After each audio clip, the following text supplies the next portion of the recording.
नमस्कार। उत्तराखंड की खास खबरें देखने अब सब मैं हूं आपके साथ साहिल केरनी। उत्तराखंड के मुख्यमंत्री पुष्कर सिंह धामी ने जब से प्रदेश की बागडोर संभाली है तब से युवाओं के हित में कई फैसले मुख्यमंत्री पुष्कर सिंह धामी द्वारा लिए गए हैं, जिनमें से एक नकल विरोधी कानून भी है। आज प्रदेश में जहां रोजगार के नए आयाम धामी सरकार स्थापित कर रही है, तो वहीं जिन युवाओं का चयन सरकारी नौकरियों के लिए हो रहा है वे सरकार का आभार भी व्यक्त कर रहे हैं। लेकिन इस बीच युवाओं के लिए रोजगार को लेकर कई खुशखबरियां मिलने वाली हैं। देखिए यह रिपोर्ट। जो हम लोगों ने अपने कैलेंडर वार्षिक कैलेंडर जारी किया उसमें 4900 करीब पद हैं, जिसमें व्यक्तिगत सहायक का मैं विज्ञप्ति निकल चुकी है। संस्कृत विभाग के टीचर का निकल चुका है। आज कर्मशाला सहायकों का रिजल्ट आज हम लोग उनका निकाल रहे हैं। विज्ञप्ति ये तो हो गई आपकी जिनको निकलनी है। इसके अलावा जो बाकी कैलेंडर में है उनका समय के हिसाब से उनका हम लोग एक हमने बना लिया, रोड मैप बना लिया है। एग्ज़ाम के डेट के हिसाब से 3 महीने पहले के आसपास हम सबका विज्ञप्ति निकालेंगे और सितंबर 2025 तक कोशिश करेंगे सब निपट जाएंगे हमारे। जिसमें बड़ी भर्ती में पुलिस है, फॉरेस्ट है, सिंचाई है, तो सभी को हम समयबद्ध से जो हम लोगों ने कैलेंडर जारी किया उस डेट को स्ट्रिक्टली हम फॉलो करेंगे। उसी डेट को हम एग्ज़ाम करने की करेंगे, कोशिश नहीं करेंगे हम, ताकि बच्चों की क्लियर रहे कि मेरा एग्ज़ाम इस डेट को होना, तैयारी करें। दूसरा फेज हमारे पास है जिनके एग्ज़ाम हम लोगों ने किए, जिसमें एलटी है और स्केलर है। हम लोग अगले कोशिश हमारी ये है कि अगले 1 महीने में हम फाइनल कर लें, इसको इनके रिकमेंडेशन भेज दें। और कुछ ऐसे हैं जिनकी हमें पेंडिंग हमारे पास है, जैसे पशुधन अधिकारी को इस तरह के पोस्ट हैं, इनका हम लोग करने जा रहे हैं। करीब 1800 पद ऐसे हैं जिसमें एलटी, स्केलर और ये सब लगा करके जो हमारे पाइपलाइन में उम्मीद कर रहे हैं हम लोग शायद नवंबर लास्ट तक इनके फाइनल पर, मिड नवंबर तक इनकी फाइनल रिकमेंडेशन हम लोग इनके डिपार्टमेंट को भेज देंगे। करीब 1900 बच्चे तो ये निकल जाएंगे नवंबर तक। उसके बाद बाकी एग्ज़ाम हमारे होते रहेंगे। एक ड्राइवर का है जिसमें पोस्ट कम है, 34-35 पद हैं केवल। उनका हम लोगों ने डेट दे दिया है, उनका हमको ड्राइविंग टेस्ट कराना है।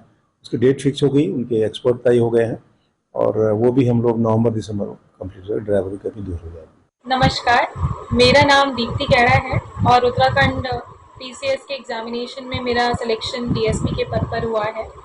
मैं मूलतः देहरादून उत्तराखंड की ही निवासी हूँ। मैंने यहीं से अपनी 10th और 12th करने के बाद बीटेक की छात्रा हूँ मैं। इस मौके पर मैं सीएम सर और उनकी पूरी टीम को कॉन्ग्रेचुलेट करना चाहती हूँ, जिन्होंने स्ट्रॉन्ग एंटी चीटिंग मेजर्स लेके आए, जिसके कारण प्रोसेस काफ़ी फ्लुएंट हो पाया है और सिस्टम में अकाउंटेबिलिटी बढ़ी है।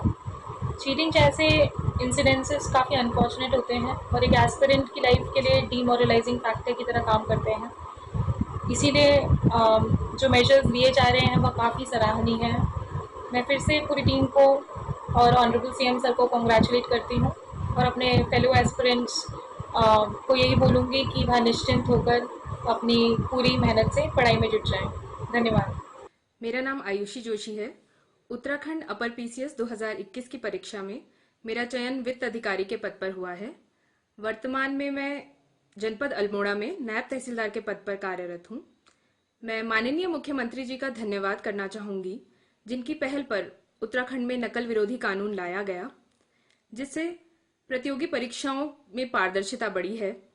इससे न सिर्फ अभ्यर्थियों में चयन प्रक्रिया के प्रति विश्वास बढ़ा है, बल्कि आगे भी मेहनत करते रहने के लिए मनोबल में भी वृद्धि हुई है।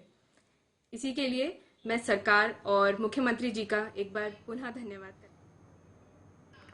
उत्तराखंड के चमोली जिले से चट्टान टूटने का वीडियो सामने आया है। यह चट्टान चीन सीमा को जोड़ने वाले मलारी हाईवे पर लाता के आगे टूटी है, जहां देखते ही देखते पहाड़ी से चट्टान का बड़ा हिस्सा भरभरा कर हाईवे पर आ गिरा, जिससे हाईवे पर यातायात बाधित हो गया। उत्तराखंड में भूस्खलन की घटनाएं रुकने का नाम नहीं ले रही हैं। ताजा मामला चमोली जिले में हुआ है, जहां चटक धूप के दौरान मलारी नेशनल हाईवे के ऊपर का पहाड़ का अचानक से टूटकर गिर गया। इस महत्वपूर्ण नेशनल हाईवे पर पहाड़ ढहने से आवागमन बंद हो गया। दरअसल पहाड़ों में बारिश के बाद चटक धूप के कारण चट्टानों की टूटना शुरू हो गई। ऐसे में पहाड़ी रास्तों पर आवाजाही करना किसी मुसीबत से कम नहीं है। पहाड़ी का आधा हिस्सा टूटकर गिर गया। गनीमत यह रही कि उस समय यहां से कोई वाहन की आवाजाही नहीं थी।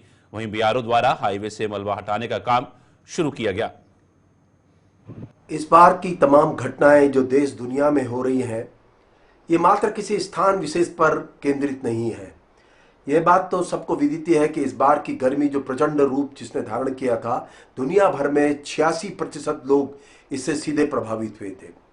अब स्वतः है कि जब इतनी प्रचंड गर्मी पड़ती हो और उसके बाद जिस तरह से बारिश का रुख रहा है, तो मिट्टी सूखती भी है, उसके अंदर की नमी खत्म हो जाती है, और उसके बाद इस तरह की बारिश स्वतः है, स्वाभाविक है कि कहीं ना कहीं इसके असर पड़ेंगे और वो लैंडस्लाइड्स और लैंडस्लिप्स के रूप में ही होते हैं। क्योंकि एक बात तो हम सबको समझनी चाहिए कि अब मात्र ये अपने हिमालय का सवाल नहीं है, क्योंकि ना ही उत्तराखंड और हिमाचल प्रदेश का, क्योंकि अगर सारी दुनिया को भी देख लें तो अभी कुछ ही दिन पहले नाइजीरिया में जिस तरह से बाढ़ आई और 1 लाख लोग बेघर हो गए, वहीं दूसरी तरफ वायनाड जो केरल का हिस्सा है, वहां पे जो भी घटना हुई हम सबके सामने, और साथ में क्या गुजरात और क्या दिल्ली और क्या अन्य स्थान जो अपने ही देश के हैं, वो किसी न किसी रूप में बाढ़ के चपेटे में इस बार आए हैं। एक बात तो समझ ही लेनी चाहिए कि ये जो कुछ भी हो रहा है, इसको हम सबको सामूहिक रूप से मात्र सरकारों तक ही नहीं छोड़ देना है, बल्कि कहीं जो वर्तमान में हमारी जीवन शैली है, इतना ज्यादा ऊर्जा का हम उपयोग करते हैं जो दुरुपयोग हो चुका है, उसके कारण ग्लोबल वार्मिंग और क्लाइमेट चेंज जैसे बड़े मुद्दे हैं। अब आप देखिए, यह भी बात तय है कि सितंबर अक्टूबर तक बारिश चलनी है। ये सिर्फ इसलिए हो रहा है कि जो इस तरह से गर्मी पड़ी है और समुद्र भी तपे हैं, जो एल नीनो का इफेक्ट था वो आज हमें दिखाई दे रहा है, और इस तरह से क्लाइमेट शिफ्ट है, और जो आने वाले समय में अभी ये रुकने वाला भी नहीं है। और ये भी मान के चलिए कि आखिरी बार नहीं है, क्योंकि पिछले साल जुलाई को हमने दुनिया का सबसे गर्म महीना माना था, और इस बार का जुलाई उससे भी ज्यादा गर्म था। तो संकेत साफ है कि अब कोई स्थान विशेष ही अब इस परिवर्तन का विक्टिम नहीं बनेगा, बल्कि देश का कोई भी कोना और दुनिया कहीं भी हो, क्या कैलिफोर्निया हो और चाहे दुनिया का कोई अन्य देश हो, अब सीधे इसके चपेट में है। चीन भी उदाहरण है, और तमाम वो देश जिनकी गति विकास की जरा ज्यादा तेज है, उन्हें इस ओर ज्यादा गंभीर इसलिए होना पड़ेगा क्योंकि सबसे पहला असर ढांचागत विकास पर ही पड़ता है, और वो हमारे बीच में भी आया है। तो अभी समझने की जो आवश्यकता है वो इस रूप में है कि हमें अब चिंता करनी चाहिए, हमें अपनी सीमाएं भी तय कर लेनी चाहिए, और कम से कम सबसे ज्यादा बड़ी बहस और बातचीत नीतिकारों को ढांचागत विकास के तौर तरीकों में करनी पड़ेगी, जो सबसे पहले इस तरह के परिवर्तन के विक्टिम हो जाते हैं और जिससे ज्यादा बड़े नुकसान होते हैं। डोईवाला की जनता की काफी समय से चल रही मांग अब पूरी होने जा रही है। सौंग नदी के तट पर 1 करोड़ 27 लाख की लागत से मोक्ष धाम का निर्माण किया जा रहा है। वहीं सूबे के कैबिनेट मंत्री प्रेमचंद अग्रवाल ने डोईवाला पहुंचकर निर्माण कार्य का निरीक्षण किया। इस दौरान मोक्ष धाम से पानी की निकासी की ढाल को लेकर जब जवाब मांगा तो निर्माणाधीन संस्था नगर पालिका के जेई अपनी सफाई देने लगे। तभी मंत्री ने फटकार लगाते हुए सही ढंग से निर्माण कार्य करने के निर्देश दिए, जिससे कि मोक्ष धाम में गंदगी ना फैले और मोक्ष धाम में सफाई व्यवस्था बनी रहे। मंत्री प्रेमचंद अग्रवाल ने नगर पालिका जेई अखिलेश खंडूरी को लताड़ लगाते हुए कहा कि सरकार की छवि को किसी भी कीमत पर खराब करने का काम अधिकारी ना करें। निर्माण कार्य में किसी भी तरह की अनियमितता बर्दाश्त नहीं की जाएगी। एक यहाँ की बहुत बड़ी आवश्यकता थी डोईवाला में, जिस प्रकार से हम, चूँकि आप जानते हैं मैं डोईवाला का निवासी भी, पैदाइश मेरी यहाँ की है, और इस प्रकार की स्थिति बनती थी कि जब किसी की मृत्यु होती थी तो उसके लिए कोई ऐसी व्यवस्था यहाँ पे नहीं थी। बहुत पहले जब नगर पंचायत थी, मेरे चाचा चेयरमैन थे, मैं वार्ड मेंबर भी था, एक छोटा सा यहाँ टीन शेड था, लेकिन उसकी स्थिति बाढ़ से, पानी से वो लगभग क्षतिग्रस्त हुआ। उसके बाद आवश्यकता लग रही थी कि यहाँ पे एक मोक्षधाम बने, और चूँकि आप जानते हैं कि यहाँ लगातार मेरे तमाम पार्टी के कार्यकर्ता, तमाम अन्य लोग, व्यापारिक संगठन, अन्य संगठनों की एक मांग थी कि यहाँ पे बने, और आज मैं देख रहा हूँ कि यहाँ सौंग नदी के किनारे, अभी मैंने निरीक्षण भी किया, 1 करोड़ 27 लाख की लागत से इसका निर्माण कार्य चल रहा है। मैंने उसका निरीक्षण भी किया, कुछ उसमें सुझाव भी दिए हैं कि आने वाले टाइम पे ये देखने में भी ठीक हो और कोई गंदगी, सफाई, ये सारी चीज़ों पे हमारा ध्यान हो। तो वो उसका निरीक्षण किया है और मुझे लगता है बहुत जल्दी ये पूरा होगा। आने वाले टाइम पे यहाँ के लोगों को उससे एक सुविधा मिलेगी।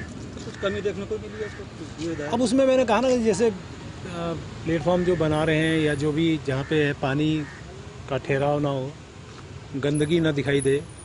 यदि हम लोग जो राख है, मिट्टी है, उस प्रकार की चीज़ यदि कहीं रुकेगी तो निश्चित रूप से उससे गंदगी बढ़ेगी। तो वो गंदगी न रहे, या नीचे जब हम जा रहे हैं तो उसमें हम थोड़ा चौड़ी सीढ़ी या इस प्रकार से बना दें ताकि आने वाले टाइम पे किसी को भी इस प्रकार की दिक्कत ना आए। प्रदेश के नेशनल हाईवेज पर कई बार लागत तरीके से खुले कट हादसों को न्योता देते हैं, जिन पर इनकी गंभीरता को देखते हुए उत्तराखंड का ट्रैफिक निदेशालय हाईवेज पर खुले सभी कटों का सर्वे करने जा रहा है, जिसके लिए निदेशालय की तरफ से प्रदेश के सभी कप्तानों को निर्देश जारी हुए हैं, जो सभी थाना क्षेत्रों में पड़ने वाले नेशनल हाईवेज पर रिपोर्ट तैयार करेंगे। और साथ ही हिदायत उत्तराखंड पुलिस के ट्रैफिक निदेशक अरुण मोहन जोशी ने कहा कि किसी भी कट के चलते किसी भी थाना क्षेत्र में कोई दुर्घटना होती है तो उसकी जिम्मेदारी भी अब थाना अध्यक्ष की होगी। जो एसएसपीज हैं उनको हमने कम्युनिकेट किया है कि जो भी जहाँ पर भी NH हम के जनपद में जहाँ पर 4 लेन हाईवेज हैं, प्रत्येक थाना स्तर पर जो सर्कल ऑफिसर हैं उनकी अध्यक्षता में कमेटी बनाए और उसमें सर्कल ऑफिसर रहेंगे, कंसर्निंग थाना प्रभारी रहेंगे और जो हमारे ट्रैफिक अधिकारी हैं वो इसके मेंबर रहेंगे और हर कट को रिव्यू करेंगे। NH के जो कंसर्निंग अधिकारी हैं उनके साथ कोऑर्डिनेट करते हुए और असेस करने की कोशिश करेंगे कि वो जो जहाँ पर भी कट है वो एक्सीडेंट के लिहाज से कितना संवेदनशील है। अगर लगता है काफ़ी वल्नरेबल है तो वहाँ पर क्या बेहतर किया जा सकता है, और जहाँ पर भी कट दिए गए हैं वो ट्रैफिक को बेहतर बनाने के लिए, सुगम करने के लिए कितने उपयोगी साबित हो रहे हैं। तो मेनली हर कट की, जहाँ पर भी NH में कट है, हर कट को रिव्यू करने के लिए कहा है और 2 पॉइंट्स पर मेनली फोकस करने के लिए कहा है। तो एक्सीडेंट जो है उसको लेकर के कहीं पर लगता है कि वल्नरेबल है और कुछ प्रिकॉशन लेने की आवश्यकता है, या लगता है कट इस तरह की प्लेसिंग है उसकी कि जो एक्सीडेंट के लिहाज से बहुत सेंसिटिव है, तो वहाँ पर अगर आवश्यकता महसूस होती है कि उसको चेंज करना है या कुछ में ऑल्टरेशन करना है तो उसको किया जाए। और साथ ही ट्रैफिक को लेकर के भी रिव्यू करना है कि ट्रैफिक में कितना इफेक्टिव लग रहा है। हल्द्वानी कोतवाली क्षेत्र के सिंधी चौराहे स्थित होलिका ग्राउंड पर लगी भक्त प्रहलाद की करीब 1.25 फीट की मूर्ति टूटने के बाद सोमवार की रात जमकर हंगामा हुआ। कुछ संगठन समेत अन्य लोग बड़ी संख्या में होलिका ग्राउंड में एकत्रित होना शुरू हो गए और नारेबाजी करने लगे। भीड़ जुटने की सूचना पर सिटी मजिस्ट्रेट AP वाजपेयी सहित भारी पुलिस बल के साथ मौके पर पहुंचे। इसी बीच देर रात कुछ संगठन एवं अन्य स्थानीय लोगों ने होलिका ग्राउंड से वन भूलपुरा की ओर जाने वाले मार्ग पर जुलूस भी निकाला और जमकर नारेबाजी की। इस दौरान प्रदर्शनकारियों ने पुलिस को मंगलवार सुबह 11 बजे तक आरोपी की गिरफ्तारी करने का अल्टीमेटम दिया। इसके साथ ही होलिका ग्राउंड के चारों तरफ लगने वाले ठेलों को नियमित तौर पर हटाने की मांग प्रशासन और पुलिस के सामने रखी है। देर रात करीब 11 बजे तक भारी पुलिस बल की मौजूदगी में पुलिस प्रशासन के अधिकारी यहां जमा लोगों को समझाकर हटाने में सफल रहे। वहीं कोतवाली पुलिस ने खुद अपनी ओर से इस मामले में अज्ञात के खिलाफ मुकदमा दर्ज कर जांच शुरू कर दी है।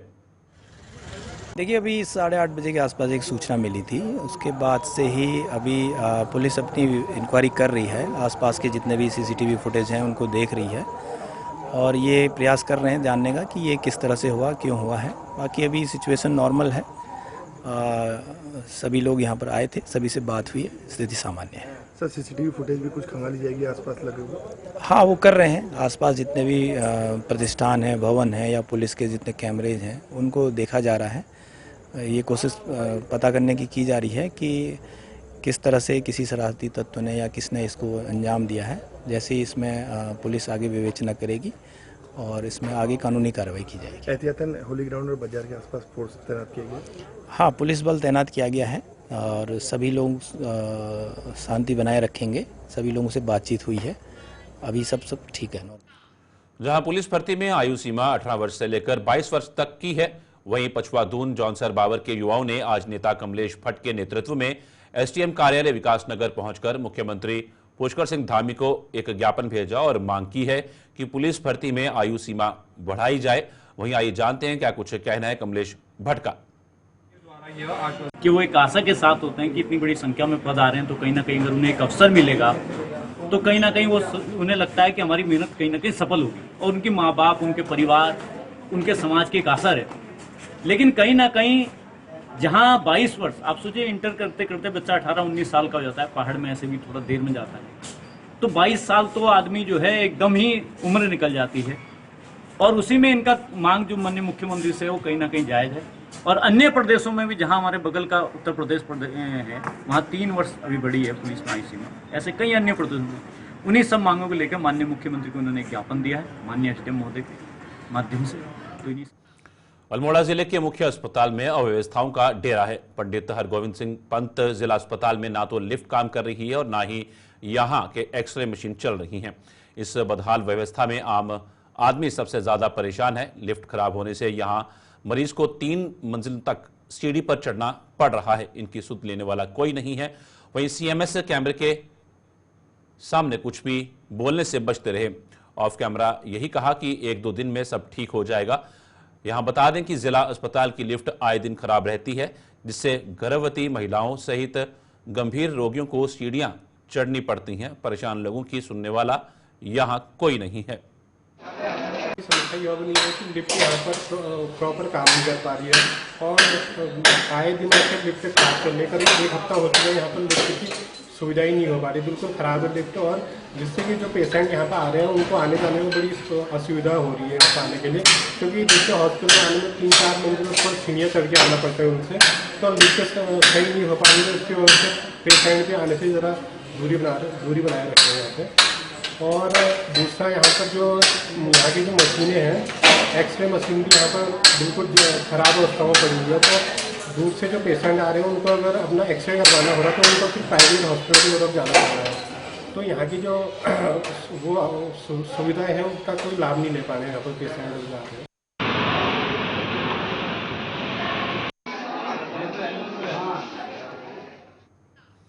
हरिद्वार के डीएम कर्मेंद्र सिंह ने सोमवार को विभिन्न कार्यालयों का औचक निरीक्षण किया। इस दौरान 3 अधिकारी कार्यालय पर नहीं मिले। इसके अलावा 16 कर्मचारी गैर हाजिर मिले। डीएम ने सभी अधिकारियों से स्पष्टीकरण मांगा है। डीएम ने सबसे पहले सहायक श्रम आयुक्त कार्यालय पर छापेमारी की। उन्हें सहायक श्रम आयुक्त धर्मराज सिंह, प्रशासनिक अधिकारी रीना नेगी, श्रम प्रवर्तन अधिकारी मीना भट्ट अनुपस्थित मिले। उपस्थित पंजिका मांगे जाने पर कर्मचारियों ने बताया कि प्रशासनिक अधिकारी ने पंजिका अपनी अलमारी में रखी है, जो अभी ऑफिस नहीं पहुंच पाई हैं। इस पर डीएम ने श्रम प्रवर्तन कार्यालय सहित सभी सरकारी कार्यालयों के लिए आदेश दिए कि उपस्थिति पंजिकाएं बाहर सुरक्षित रखी जाएं। देखिए, मुझे जानकारी मिली थी कि पब्लिक पहले पहुंच जाती है, अधिकारी देर से पहुंचते हैं, इसलिए मैं आज गया था ARTO कार्यालय में और उसके अलावा ALC कार्यालय में भी गया था। तो वहाँ पर ARTO प्रशासन वहाँ पर नहीं पाए गए और ARTO जो दूसरे हैं प्रवर्तन वो वहाँ पे थी लेडी, और बाकी उनका स्टाफ लगभग 80% गायब था। गंभीर स्थिति है, इसलिए हमने स्वयं जाके वहाँ पे देखा और जितने लोग वहाँ पे गायब हैं और समय से नहीं आ रहे हैं उन सबके खिलाफ कड़ी कार्रवाई की जाएगी। और मैं इसके अलावा ALC कार्यालय में गया था, ALC भी समय से उपस्थित नहीं थे कार्यालय में और उनके स्टाफ में भी लगभग आधे लोग नहीं थे। तो मैं आपके माध्यम से सभी विभागों से कहना चाहता हूं कि समय से ऑफिस आएँ, अन्यथा सभी को कड़ी कार्रवाई का सामना करना पड़ेगा।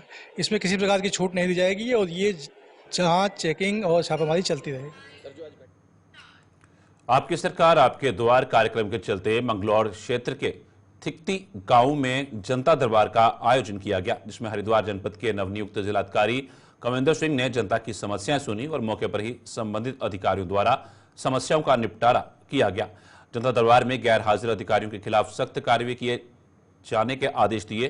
कार्यक्रम में पहुंचे जिलाधिकारी ने बताया कि सरकार आपके द्वार कार्यक्रम के तहत गांव-गांव जाकर ग्रामीणों की समस्याओं को सुना जा रहा है, जिससे जनता की समस्याओं का समाधान किया जा सके।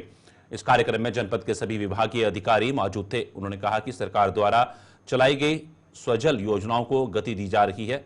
हर घर नल योजना का कार्य भी तेजी से साथ किया जा रहा है। वहीं ग्राम प्रधान कुलदीप सालार ने भी जिलाधिकारी का आभार जताते हुए कहा कि उनके 3 बड़े मुद्दों को जिलाधिकारी साहब ने जल्द ही हल करने के बात कही है। हमारा कार्यक्रम बहुत अच्छा हुआ है, सब लोगों ने बहुत सहयोग किया है।